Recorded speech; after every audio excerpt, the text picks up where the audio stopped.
अऊज़ु बिल्लाहि मिनश्शैतानिर्रजीम बिस्मिल्लाहिर्रहमानिर्रहीम। अस्सलाम वालेकुम प्यारे दोस्तों, जो मैं आज आपको अज़ाब से हिफाजत की दुआ बता रहा हूँ, अगर ये आप मैयत के कफ़न पर लिखेंगे तो इंशाअल्लाह ताला अल्लाह ताला उसे कब्र के अज़ाब से क़यामत तक महफूज फरमा देंगे।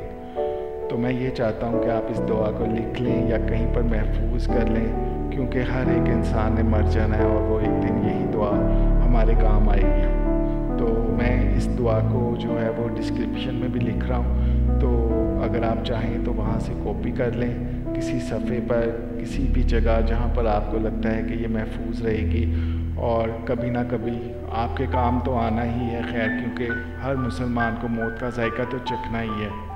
तो आप अपने छोटों को या अपने बड़ों को ये हदायत कर सकते हैं कि जब आपका इंतकाल हो जाए तो आपके कफ़न पर ये दुआ लिखवा दी जाए, ताकि आप क़यामत तक इस अज़ाब से महफूज रह सकें।